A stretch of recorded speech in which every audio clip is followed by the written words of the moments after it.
So in this video we'll go over a tutorial, a Python tutorial. And we will explore one of the powerful packages in Python that's called Pandas.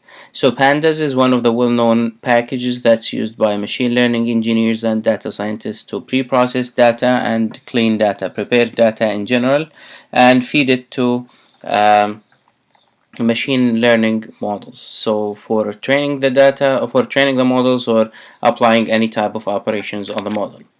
So let's get started with Pandas, and we'll start by installing Pandas. So initially Panda is not installed by default, so I'll go and install it and show you how to install it on your environment in Anaconda. So I started by selecting the terminal. So I open the terminal. I already opened it in here, and then I'll type pip install pandas. So now when you hit enter, it will start installing pandas for you. I already installed it before I started this video to save some time. So this will install pandas for us. Now I just listed the instructions on installing it, and this is the command that you need to use it for installing pandas. I also use for this tutorial, I used house pricing file or house pricing dataset. So the house pricing dataset is publicly available online. I downloaded it as a CSV. This is the training split of it, so please feel free to search online, find it, and download it. I'll make sure I upload a copy of the CSV file that I'm using in here, so you can download it and apply the practices that we see in here. So initially I will start by importing pandas and numpy. So pandas I'll import it as PD and numpy as NMP, so I can use them later on within this program. Now in the first step I will be reading the CSV file. As you can see, it's within the same directory that I have my files in. So if you have it in a different place, feel free to write the location, like for instance if you have it at home, at files, tutorial, and then housepricing.ds, and make sure you include R at the beginning in here if you are using backslash and forward slash, so to avoid any types of errors. For myself in here, I already have it within the same directory, so I do not need all of this. I'll just copy it and paste it, keep it in here. And to make a comment, I'm holding command and the forward slash.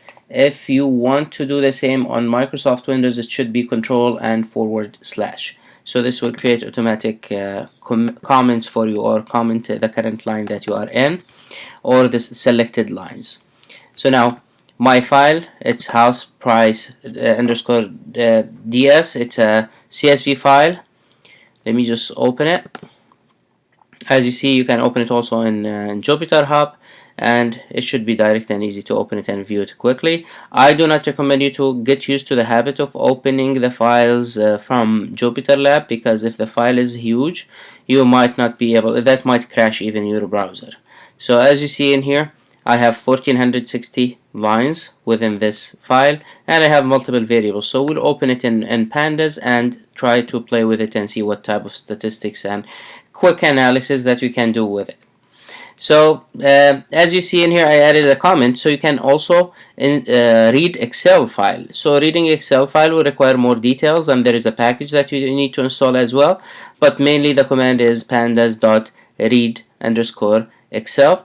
So let me just try to uncomment it and run it. You'll see I will have an error because one of the packages, XLR read, is not installed. Let me try to install it quickly.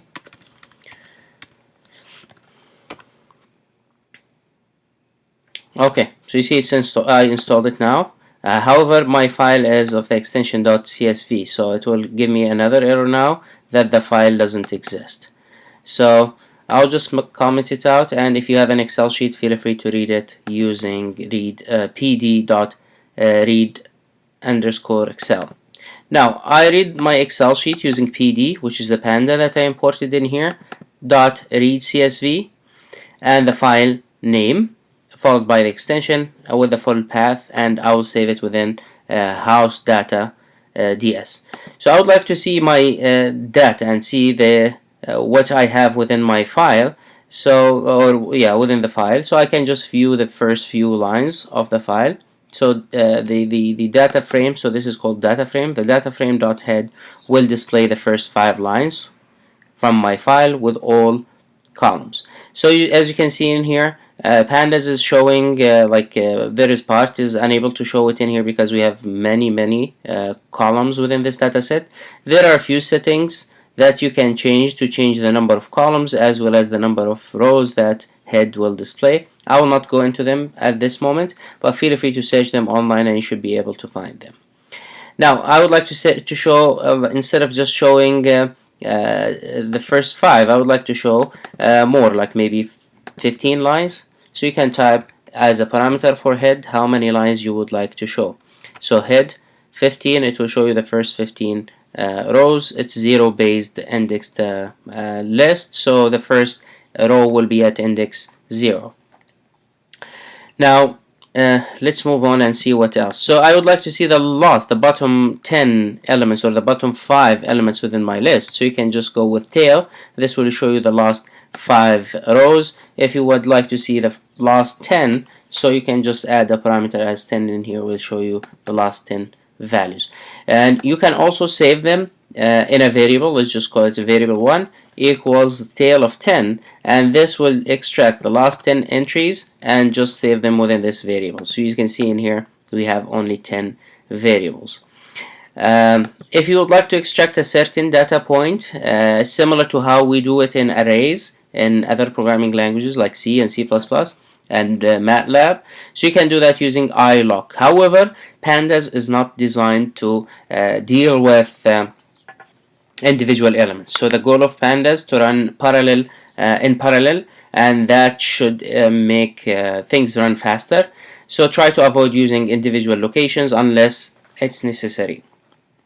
So .i location will retrieve the data at specific position, at specific row, and if you use data.loc, it will use the index. So the index is different than the location. As you see in here, there is an index in here. Initially it will be a sequential number, but after you modify your data frames or the data frame that you are working with, iloc and loc will not return the same value. But now, since the index as well as the position, they are the same in my data set in here, this is why you see they are returning the same data set. Please feel free to play with the data and see the difference between iloc and loc. Now, if I would like to return slice my data, we call it slicing. If I would like to retrieve the first row, so you can just do like the row number, comma, and then you provide with a colon, and this will retrieve the specific row, given that the function is .iloc. Now, if you would like to retrieve a specific entry from your data, you can use a subscript of a specific value. So 0 and 0 will retrieve the first element in the first row and print it. You can save it in a variable if you want to. Now, this is this will find the size, how many rows, the length of my data frame, or how many rows I have in my data frame. You can use len house ds. This will provide you with the length, how many rows you have within your data set. And as you see in here, I'm printing that in a printing statement. I added f before, and this is available from Python 3.6, I think, and forward. And this will display the length, how many rows I have in my data, which is what we call number of examples. Head, again, I already explained head with parameters, so I'll just skip it. Now I would like to get some statistics about every single column in my data. So you can have your data frame name dot info, and this will provide you more information about the your data frame. For instance, you see in here, I scroll down, I have 80 columns in my data set, and the memory usage is 924 kilobytes plus, like it's a bit more than that. And you see in here, Pandas will try to predict the data frame, the column data type, and try to assign it a data type based on the contents. So initially the ID is initialized to integer 64 and it's not null, and we have some information about the count, how many values, non-null values we have. Ali, for instance, it's 91 values are not null, and it does have null, and it's of type object, so it's a generic type because it has null. You will see, so we have different data types and we can change the data type of any entry at any point. We will see how to change a few of them in a minute. Now, if I would like to retrieve a specific column from my dataset, so you can enclose the column name between square brackets as well as the single or double quotes, and this will provide you the content with the contents of this column. As you see, I tried to retrieve the year belt, and this will retrieve the column contents for me. I can save it in a variable, I can change it, multiply it by a value, divide it by a value if it's a number, or concatenate a specific thing to it. Or if the column already exists, you can display it by selecting the dot or the period notation by saying the data frame name dot the column name or the variable name, and this will play the same thing as we have seen it, enclosing that between square brackets and single quotes. Now, if I would like to change the data type of a specific data, for instance, if I have a column and that column contains date and time, and I would like to change the data type so it's date and time, so I can sort it, order it, apply some ranges and some constraints on it. So it's highly recommended to convert it back to date and time if it's not in date and time. Most likely Pandas will try to read it as a string. So to convert it, we will use the function to underscore date and time from Pandas. Unfortunately, I do not have date and time data within this data set, so therefore I just included the function with some dummy example. This example doesn't exist, but in case you want to convert to date and time. So we will use pd dot to underscore date and time, and then you provide the column that you want to change it or convert the data type of. Now this will convert the data into date and time and change the type of the column to date and time. You can save it in the same column, and this will overwrite the previous data, or you can create a new column and save it in a new column. Like for instance, if I would like to save the same one in new column, you can do that by enclosing the new column name between square brackets and the name between single quotes, and for instance, let's just name it a new date. You can use spaces within your names within the column name. I do not recommend that. I prefer to use all lowercase with underscore separating words from each other, and like for instance, this is new date. It's fine if you use camel case or mix, but it's a good idea not to include any special characters or any spaces within your data frame name as well as the column names. So this is then the new data entry, and I made it as a comment because I do not have this column in my data. So this will append a new row, a new column to your data and name it as new date and leave the house date unchanged. Just if you do not apply or run the first row. So ID was of type int. Let's just change the data type and just it was of type int 64, so you can just make it 32 or just leave it as int or even make it as float. Let's make it as float and look at the information again, and you see it's float 64. That's by taking the data frame that you have, the column name, and then the command as type.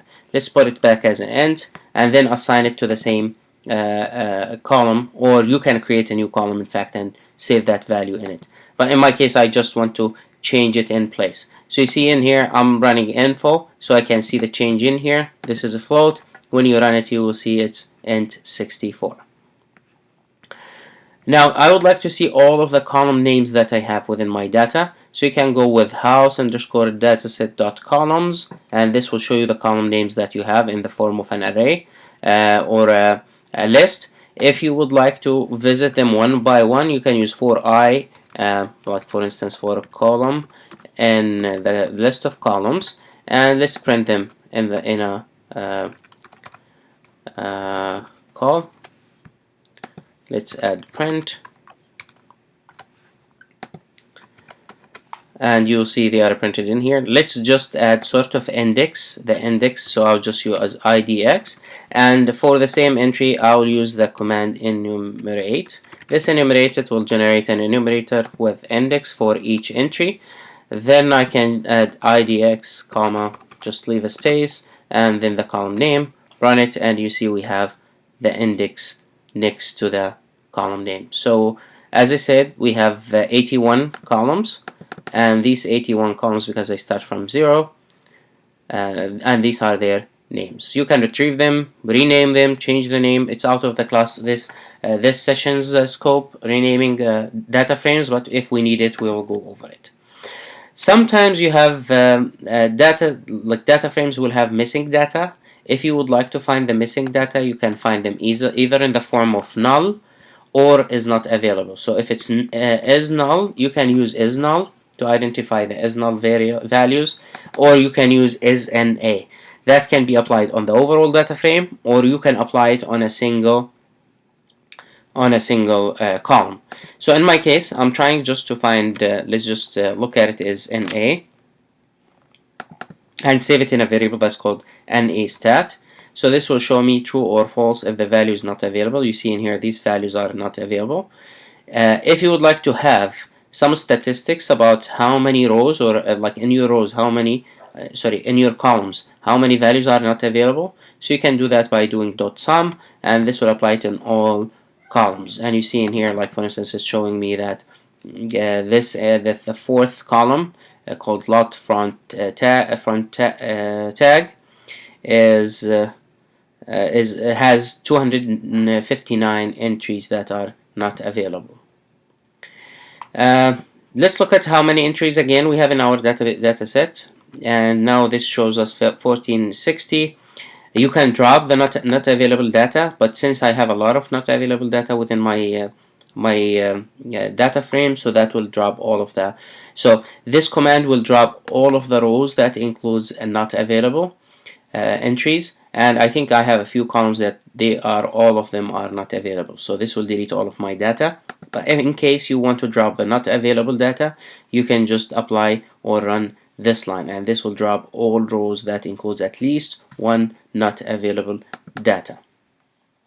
Then you can run the statistics again and see how many rows you have deleted. You can also, instead of just deleting them, fill them with a specific value. For instance, you can find the mean of the column and then fill that value with the mean of that column, or you can fill it with 0, with -1, or whatever value you feel like your algorithm will work the best with. So I fill the data with not available. If I try to go and run again the same is not available sum, this should excuse me, show me that I do not have any values as not available. If you have not available data, your statistics most likely will return null or not available. So make sure you clean and you clear and you remove all of these not available data, treat them, impute them, find replacement for them before you start working on your data.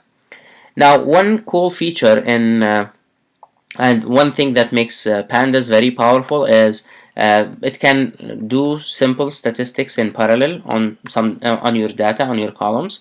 For instance, I can find the mean for all of my columns in one line. So I'm taking the data frame dot mean, and then I provide the axis. So the mean in here is the average, and one means columns. So this will find the average for all columns within my data set. You see in here the columns with the average. You can save it and use it later on, or just apply it on the fly. This is the second. If you provide axis as 1, this will show you the average of rows, which is in our case does not make sense. We will not use it. You can also find the standard deviation for rows or columns. So this will find the standard deviations for rows. By default, if you do not provide axis, it will be 0, which is the standard deviation for columns. Max and min, I'm not providing axis, but axis 1 is the rows and axis 0 will be the columns, and by default it's 0, which is the columns. So these are the maximum values, minimum values, and so on. Now let's just take subset of our data and try to save it in a different data frame and then apply some statistics and normalization on it. Now, to select a few columns of your data, there are multiple ways. You can delete all other columns, or you just handpick whatever columns you want to keep. In my case, I would like to keep the lot area, the bedroom above average, and I would like to keep the sales price. Now, to keep them, to keep these columns and extract them into a new data frame, so what I've done, I use the name of my current data frame. Between double square brackets, I provided the column names that I would like to keep and separate them by this comma. And then at the end, I close the square brackets, and then let's just display the head of this data set to see what data we kept. Now you see we kept the lot area, the bedroom, and the sales price. Let's see what's the maximum and minimum for each column. So you see the maximum in here is 215,000 and 755,000 and so on. The min is this one, 1,300. The second one is 0, and it looks like there are houses without a bedroom. And the sales price is 34,000. Now we would like to normalize this data by taking every single entry in each variable. So we have 3 variables. We will take each variable and find the maximum for the first variable, the second, and the third, and then divide every single entry by that maximum. So to do this, we will use the data frame name. That means take all of the columns together and then divide them by dot max, which is the maximum of each column. And I will take all of this and save it within a new data frame. So let's save it in a new data frame and then display that data frame. So this is a new data frame. Let's just calculate it and display it, and you see in here the values are normalized now, or scaled. Now let's see the maximum, the new maximum, new minimum. The new maximum for all of them is 1, and the new minimum for the normalized data is almost 0. So we scaled all of our data points between 0 and 1 in just one single line. Now there is a second type of normalization that you can apply, as take your data frame and then divide it by the max and min. In fact, let's just take the data points, then subtract the mean. So the mean, if you remember, we found the mean by saying mean, and just to make sure we maintain precedence or priority, so I subtracted this from the mean and then divide by the max minus the mean. And this should show us also another type of normalization. We can look at the max and minimum. So the maximum values are around 1, and the minimum values are around -1 or like almost 0, a little bit below 0. So this is the normalization where we subtract the mean and divide the max and divide by the max minus the minimum. You can do another type of normalization where instead of the max and minimum, so we can go with a standard deviation. So to find the standard deviation, the command is std, and then we would like to take the house information, then subtract it from the mean, and then let's just add the parentheses to maintain precedence, and finally I'll divide by the standard deviation. So subtract from the mean and divide by the standard deviation for each variable. So it looks like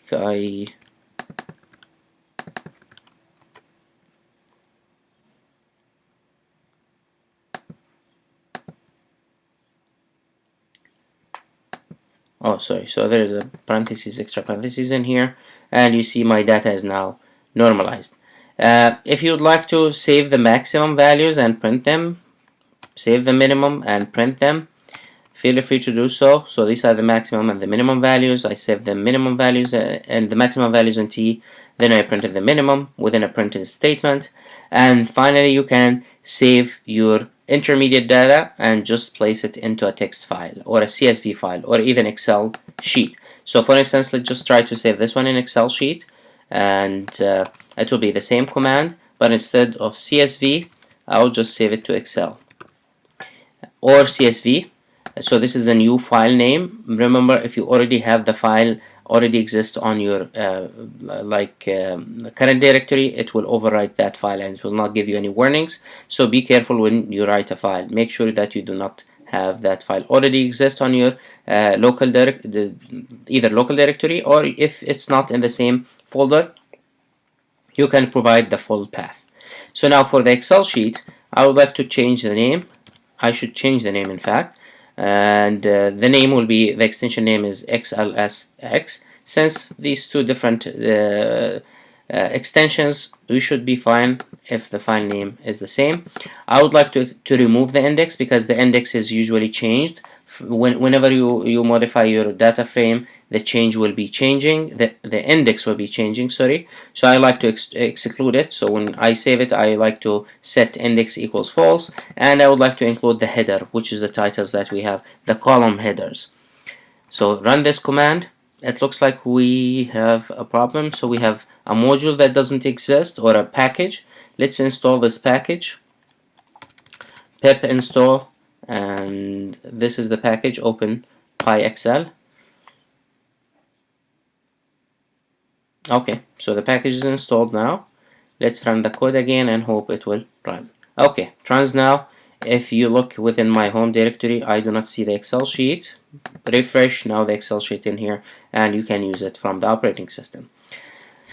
Let's see if we can sort our data. So you can sort your data quickly, and using dot like the data frame name dot sort values. Sort values will give you, like, you can sort it by either one column or multiple columns. So in my case, I would like to sort it by lot area. If the lot area is the same, then go and sort it by the sales price or the sale price. Run, and this will save it. However, keep in mind, this will not change the actual order within the variable. If you would like to change the order within the variable, so you can just say save it within the new variable, and look at the index now. The index has been changed because the order of the entries has been changed. So now I changed, I sorted the data and I saved the sorted data within the same variable. So I'm using the data frame equals the data frame dot sort values by lot area and the sale price, and then I printed the values, and you see now the index has been changed. If you would like to reset the index and set it to 0 again, and sorry, not 0, set it again to the original values, so you can go with a command that's called reset index, and this reset index will create a column with the old index and create a new index that starts from 0. I think there is a command called drop equals false equals true, and this drop will drop your old index. Yes, this drop equals true, and this will not keep your old index. Let's look at it again. If I remove drop true, this will keep my old index. If I don't care about my old index, you can use drop equals true. Now let's update the index within the existing data frame. So now you can see I removed the old index, and I kept the new index, and the index is now continuous and it's correct now. It's a sequence. It doesn't matter if I did not mean it's correct or incorrect, but it's ordered now. Now there is another function. There are a lot of useful functions within Pandas. One of them is drop duplicates. Drop duplicates will go and visit all of your rows, and if you have a duplicated row, it will be dropped and removed. And I'm now taking all of my data frame and just drop any duplicated rows and save the data frame after dropping all duplicates into a new data frame or the same name. So this will keep remove any duplication. You can create an empty data frame that can be used later on, pandas data frame, by using pd pandas.dataframe, and this will create an empty data frame that you can use later on to append or create new columns. Sometimes you have a numpy array, and you would like to convert that numpy into pandas. So create the numpy array using np array, provide the values or a dictionary, and the dictionary it will use one of the keys as a header, and then we print the values in here, and you see it's a numpy array. We can convert it to pandas data frame by saying pd.dataframe and provide the numpy array and save it in new data frame, and this will create a data frame.